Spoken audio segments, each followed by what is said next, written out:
Well, hello, Michelle. Hi, Jan. How are you? Ready for another podcast? Yes, we are. Like we've just been talking for the last 30, 40 minutes about what we're going to talk on the podcast, and now we're I actually know we going to should have just record it. recorded it. Yeah, you had some gems in there. It was great. So, Okay. so what are we going to talk about today? Let's talk about the biggest mistakes that new managers make. And this is based on our experience over 20 plus years working with new managers and working with managers of new managers. And so what we've been able to do is distill them into what we see as the biggest mistakes that people who are new to management, new to some sort of supervisory role, tend to make. And so, drum roll, please. Mhm. Number one is them not investing in what we would call behaviour management skills. Now, years ago, they used to call these soft skills, but really, this is essentially about understanding yourself and your self-awareness skills. So it's things like communication, how you interact with other people, how you can be more effective in your role. And so when you can invest in your set of management behavior skills, then you are, and the thing is, you need to, because not only are you just doing job controlling the work of yourself, but you have a bigger remit now. And so your skills, you really need to 10x your level of communication skills. And that's what investing in your behavior management, behavioral skills will give you. Yeah. And just knowing a little bit about yourself, like even Ah, if you just see it from a personality style, like, are you more introverted or extroverted? Now, if you're more introverted and you have a member or a couple of team members who are more extroverted, then you really need to broaden that style and perhaps communicate a little bit more than what you feel comfortable in doing. And I suppose sharing your thinking. How do you actually reach decisions? Whereas before you didn't need to do that. You just need to make a decision and act on it. So understanding yourself is so important. without a doubt. So the other biggest mistake is that new managers end up doing most of the work, the lion's share. They're the ones who take up the slack.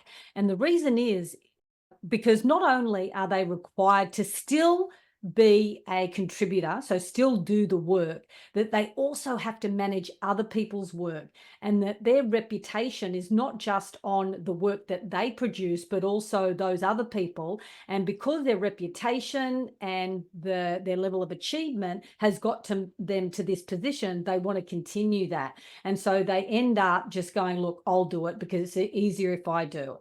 And that's when I think that is a big mistake, because they end up frustrated, burning out, and not really adding the value that they need to as a new manager or leader. Yeah. And there is this, and I hear them say it all the time, feeling as though you are responsible for other people's work. Mm. And whilst you are responsible for the management of it, you're not responsible for the doing of the work. And they think that, oh, look, it's easier if I do it, if I just get in, but you are just putting a band-aid over what will be a very big problem in the long term for you and for other people. Mm. So yeah, doing all the work or feeling as though you have to. Yeah. And then the next one is being open to feedback. And so the mistake is not being open to feedback. And this has linkages everywhere and will have impact throughout your whole career if you do not seek feedback. And it's not just being open to feedback, because there are some people that are going to want to give you feedback and they tend to be more senior than you. You will very rarely give junior, you will very rarely have people who report to you want to give you feedback unless you ask again and again and be open to it in a really sincere way. And this is where knowing yourself is going to be really important, because if you know you sense that lack of that bit of defensiveness that bubbles up when somebody gives you feedback, you're not ready. You need to work on yourself a little bit more. And one way to do that is to say, okay, if I was super, super critical of myself and I was taking a third person position and I'm observing myself, what sort of critical feedback could I give myself, so that you actually start the process and then you work up the courage or whatever it takes in order to get feedback from others. But it is a game changer Mm. when you can be open and go the next step and be vulnerable enough to ask people for feedback. That'll build your self-awareness, and it'll give you such a greater understanding of the impact that your behavior has on others. You think, oh, when I do, that's how they take it. Ah, got it. I'll try a different strategy next time. That's a And big one. And also learning about your blind spots. That's why they're called blind spots. You cannot see it. You can't see your biases until you start asking. And to your point, Michelle, like often when we talk about feedback, I'll often talk about the story with you and I. Like we'll be running a facilitation, and at the end of the day, you might say, "Hey, Jan, can I give you some feedback?" And I'll say, "Oh, maybe not right now." I'm interested, but not right now, because you've got to be ready to receive it. Yeah. It's that double-edged sword. People want to be loved and accepted for exactly who they are, but they also want to grow, and you need to straddle that. So yeah, big mistake. The other big mistake is not actioning red flags. And a couple of red flags that we have seen that new managers come to us is that people that they're managing submit reports that don't have grammar checks or spelling mistakes and things like that. And I think, oh, that's all right. Such and such will just do it. And then you just let it slide. Or they might come in 5 minutes late or 10 minutes late and not just give you the heads up. So it's just not actioning those red flags. And again, with all those other things that you're building on, like your level of self-awareness and communication, you'll know how to bring that up. You might want to say, "Hey, I've just noticed the last couple of Mondays, 5-10 minutes late. Is everything okay? I just want to make sure that the team is operating really as equally as we can, and we're all on the same page." Yeah. So you're not assuming that they're taking advantage. You're checking in, but you're actually making it clear that's not really the standard that you want. And the same as reports. If they haven't done like spell checks and things like that, as a new manager, I would send it back and say, "Hey, I just noticed a couple of foundation issues here, grammar and spelling.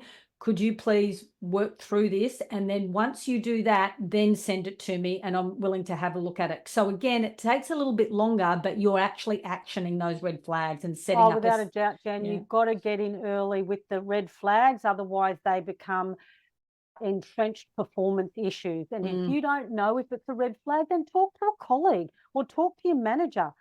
Or if you don't trust your intuition or whatever it is about it. But yeah, we've just seen some really terrible performance issues come about as a result of people not actioning red flags, and it happens at every level of management. But it's a big one, definitely, for new management. So the next one is understanding the business you're in.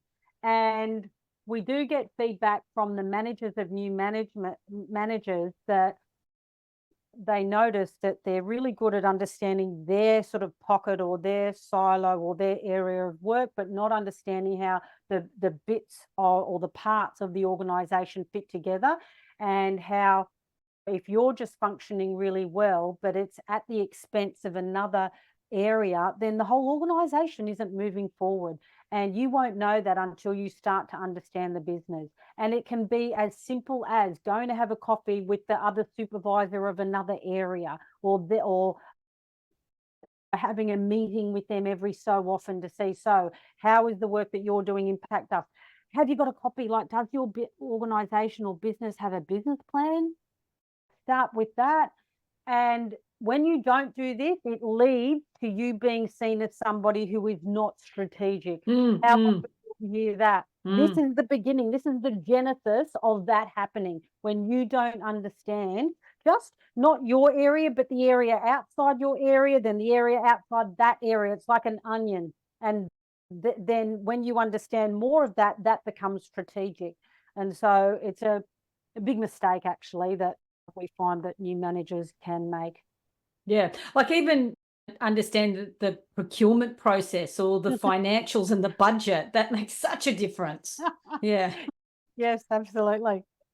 Another big mistake is not clarifying expectations, but consistently clarifying expectations. So not only from your direct manager, but also your direct reports. So am I really clear about what my manager expects from me and my team? To what level does he expect? What level of responsiveness? What level of quality? And I think that's really important to just check in, because things change so dramatically now. Just because a level of expectation was there 3 months ago, it may not be the same, because your manager might be getting input and feedback from up the line, and sometimes they don't pass it on. So perhaps it's up to you to draw that information. So clarifying expectations of your leader and also the people that you manage. What are their expectations as far as feedback, which is what you talked about, how they like to be recognized, how they like to be rewarded, like what type of work they like to do, if they were to do something that would grow their skill set, those kind of things. So just understanding how they like to be led as Mm. well. So And a little tip on clarifying expectations, it can be as simple as, if I was really successful in this role, what are the things that you would see me doing or saying? And then what would you be doing or saying about me and about my team? And then you can ask that question. It is such a simple question. It's not loaded in any way, but it can lead to that clarifying expectation conversation in a gentle way. The next, yeah, go, I was Dan. just going to say, because some people don't know. They Yeah. just know when it's wrong. They Yeah. don't know what good or right looks Yeah, like, but they yeah, know what yeah, wrong looks like. And yeah. so it's actually teasing it out and just consistently checking in, because there might be one day that says, oh, actually, this is what I would really want to see, because they've started to formulate their thinking around it now because you've been consistently checking in. Yeah. Yeah, great input. The next one is, so there are a few mistakes, but these are the biggest. These are the most obvious that we have seen to people not realizing their potential Yeah.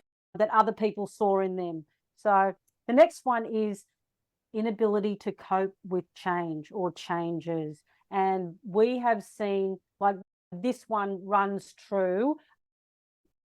It's almost like a standard that we have seen over 20 years, because what is the one constant in business? Change. What is the one constant in life? Change. That everything tends to change, whether it's the level of performance expectation, whether it's the culture of the organization, the values, the goals. There are going to be shifts happening all the time, and you being able to cope personally using your resilience, your self-awareness, your ability to communicate really well, all of those things will help you to cope with change. And so just notice and ask yourself how, there could be a bit of change going on in your organization now, whether it's a structural change or whether there's they're clamping in on the budgets, whatever it is. How are you coping with that? Is it in a positive, optimistic way, or is it fear-based? Like, those sorts of things will give you an indication about whether or not you are coping with changes. And a good indication is, what is the first response viscerally? What is your body like? Do you go like that, or do you roll your eyes when you hear about it? Yeah. Because remember, every behavior that you demonstrate as a leader, people are looking at you. And so you're role modeling the behavior. So it really is important to be aware of that. And then lastly, one of the biggest mistakes is not realizing the importance of how to work well with others. And I think this is a good top and tail, because you said at the very beginning, not investing in yourself, self-understanding. This is about understanding other people, and they're the most important, isn't it? Being able to understand self and others, because if you understand how to work well with others, you know what motivates others, you know about your communication style and the impact that might have on other people, you will then know how to modify and increase your repertoire of communication and behavior skills. So no matter what situation, what event, what request or conversation that you step into, you will be able to take on that perspective. And I think that's such an important skill to have for life. For life. And when you're an individual contributor, you are probably part of a team. It could be a small team, maybe not. But when you step into a managerial leadership role, you are going to be part of the leadership team at every level, even at board level. They are, in essence, a team in and of themselves. And so do not underestimate the importance of that, your ability to work with others in a team, in a cooperative sort of spirit is going to be super important. Yeah, like, do you wanna be so when we do leadership programs, it's do you wanna be the type of person when you walk into the room, people go, "Oh my god," and run away, or are they excited to see you?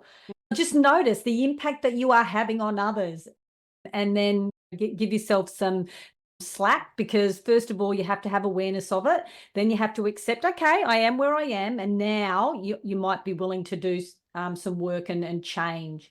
So perhaps we went through about 8 mistakes. Now you might only have one, or you might have seen, okay, I think I can tweak a couple of those. I need to dial something up and need to dial something down. And again, it's just bringing awareness and consciousness to how you operate in this world of work. That's right. So, if you were to take your own leadership development into your own hands, which you should, you could move the dial on each one of these, like by 2%. And then what you were doing is you were creating your own leadership development plan. If you could shift the dial on each one of these areas, which we all could, Mm, without a doubt. yeah. And the world needs better leaders. Yeah. Because it will translate, Yes. into other areas of your life without a Yeah. doubt. Yeah. Yeah, Yeah. good for everyone. You're doing the world a service. So Yeah. yeah, go forward. Yeah. Okay. Thanks, Michelle. That was fun. Yep. And yeah, I'll see you on the flip side.